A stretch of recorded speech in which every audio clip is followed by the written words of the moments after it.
Hey y'all, XR student here. So I like to create moths out of clay, but not all the customers want a wall hanging piece like this. So I started looking on Etsy and doing my research. I was just trying to figure out what people want and what I like to make and see if I could merge those together.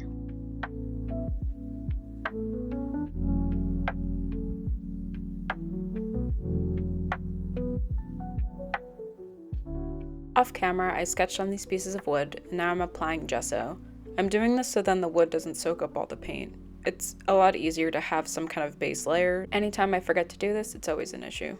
I just picked a bunch of moths that I like and I wouldn't mind painting. I've realized that I'm pretty good at painting realistic moths. It's not like perfect, pull off the page realistic, but it gets the job done. It's accurate colors and accurate shapes. So I figured if I could paint it well, maybe I could make prints of it eventually. And it's just fun to make, so why not try it? How I approach painting these moths is I get the main color down. Whatever the color of the moth is, that's what I'm doing first. Then I'll layer on more colors as well as add those little details, whether it's line work in the design of the moth or in the wings. It's just a lot easier to work that way for me. I'm not really into doing the background first. To me, the background's boring and it's just something that I have to do, something I need to check off the list. So I really just leave it towards the end of my painting and spruce it up with little details or designs that I put on it. My main focus of my paintings, and the most interesting thing to me, is the subject of the painting. I do not care about backgrounds, even though I probably should, but it's not my thing.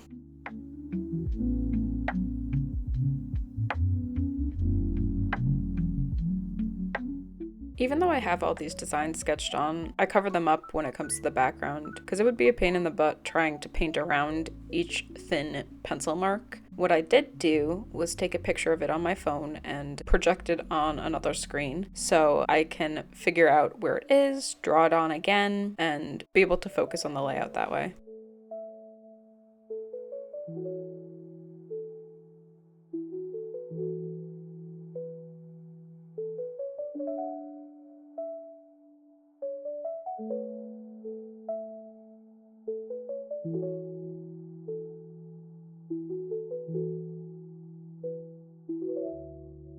I'm really into iridescent paint. I was debating using a purple iridescent on this, but I thought the green would be more subtle and go better with this.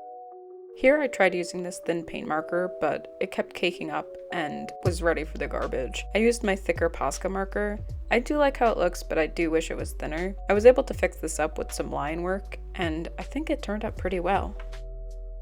You guys have seen me paint this one before. This is a Cecropia moth. It is the first time I've said that out loud. I used Google to help me pronounce it.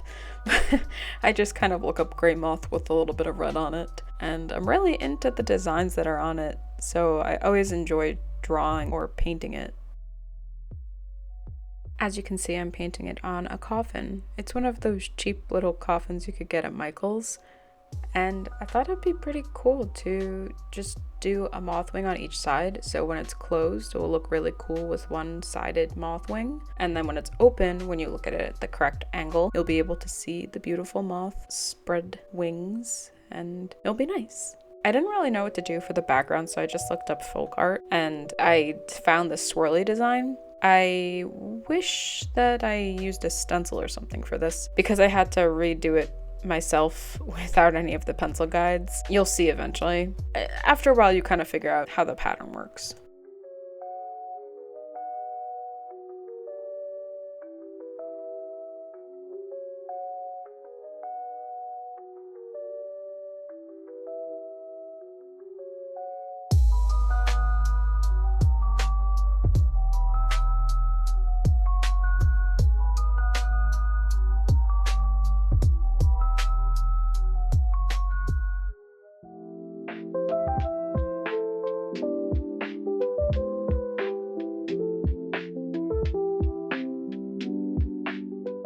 Anytime I would have to do the same design throughout, I would have to line it up perfectly and make sure that these stripes lined up, because it would just look wonky if it's technically lined up, but not all the designs on the body are.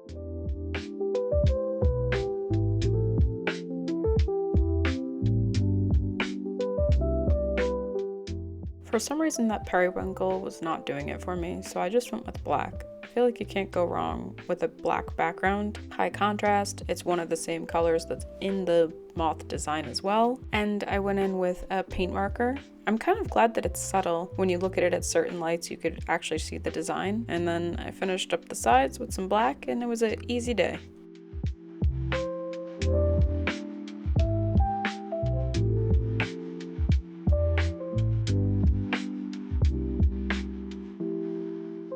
This moth was based off of one of my traditional tattoo designs that I have on my website, and I thought it'd be an easy day, just make it traditional tattoo-esque and bright colors, and it should be fine. So it was pretty simple. I just followed the coloring book of what I did previously and tried to match it the best I could.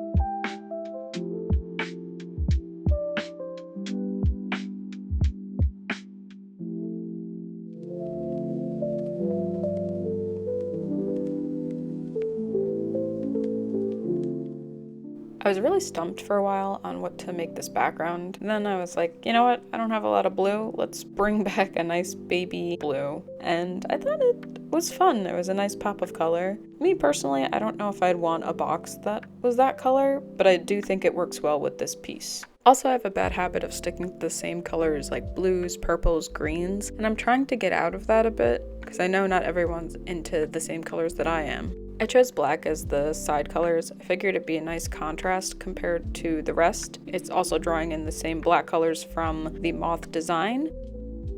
Time for another death moth. Of course, this one's more realistic. The skull is more of my design. It's not really the real version, but I think any design of a death moth looks a lot cooler with a distinct skull.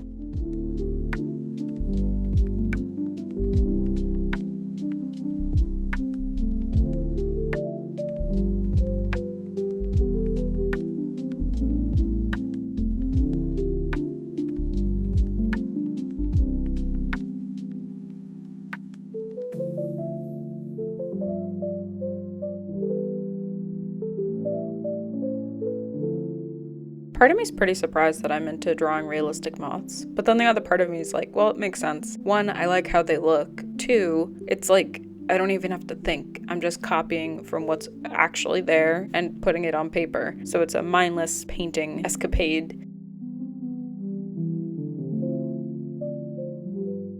I always mention this, but the little tiny details on the wings are my favorite. For some reason, adding this light touch of frill to this dark wing is the cherry on top for me. I loved how it looked.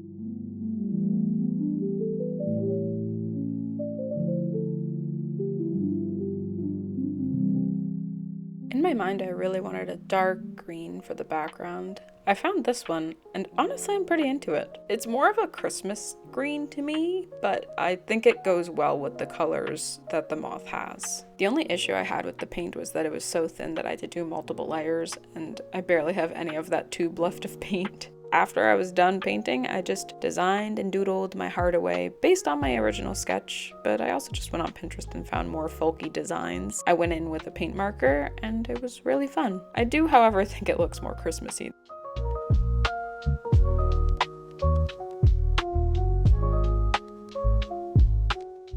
The last step was to protect them with some sealant. The paintings are finally done. Let's take a look at those close-up shots.